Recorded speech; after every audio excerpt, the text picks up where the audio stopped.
In any given moment we have two options: to step forward into growth or to step back into safety.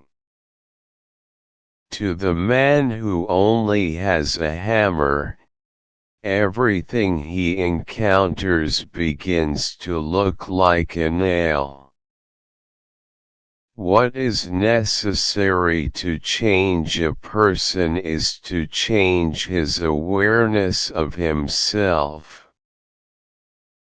The ability to be in the present moment is a major component of mental wellness. It isn't normal to know what we want. It is a rare and difficult psychological achievement. A musician must make music. An artist must paint. A poet must write if he is to be ultimately at peace with himself. Dispassionate objectivity is itself a passion, for the real and for the truth.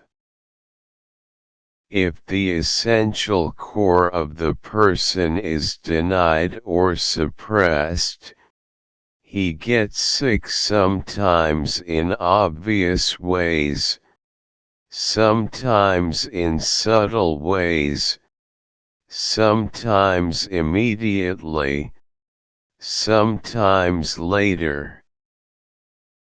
One's only rival is one's own potentialities. One's only failure is failing to live up to one's own possibilities. In this sense, every man can be a king, and must, therefore, be treated like a king. I suppose it is tempting, if the only tool you have is a hammer, to treat everything as if it were a nail. Be independent of the good opinion of other people.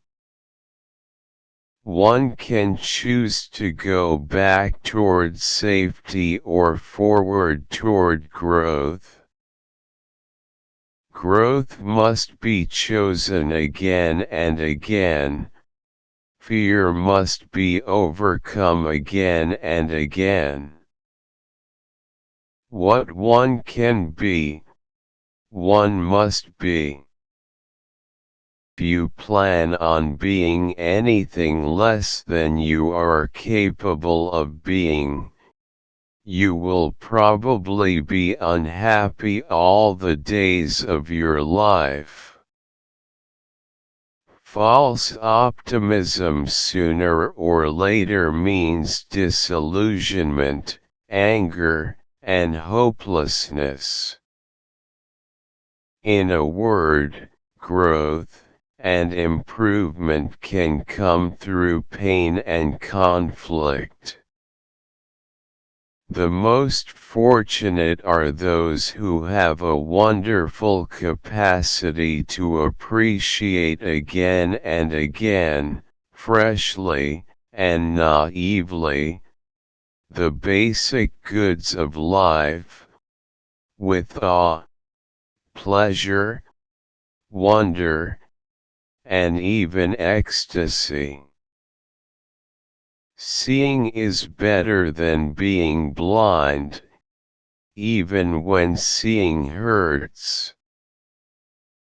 You will either step forward into growth, or you will step back into safety.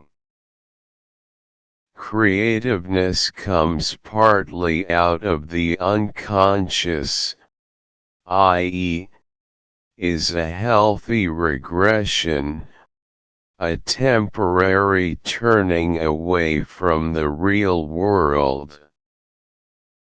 Obviously, the most beautiful fate, the most wonderful good fortune that can happen to any human being, is to be paid for doing that which he passionately loves to do.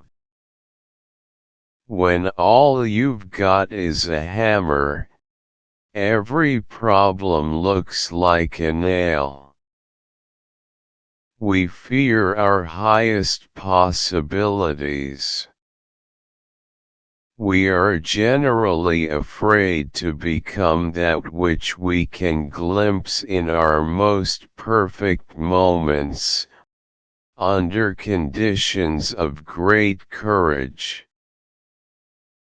Good psychology should include all the methodological techniques, without having loyalty to one method, one idea, or one person. The great lesson is that the sacred is in the ordinary, that it is to be found in one's daily life, in one's neighbors, friends, and family, in one's backyard. We need not take refuge in supernatural gods to explain our saints and sages and heroes and statesmen, as if to explain our disbelief that mere unaided human beings could be that good or wise. Education can become a self-fulfilling activity, liberating in and of itself.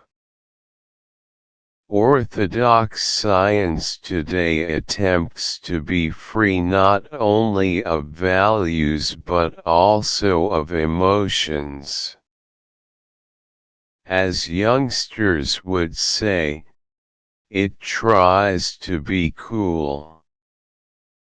It seems that the necessary thing to do is not to fear mistakes, to plunge in, to do the best that one can, hoping to learn enough from blunders to correct them eventually.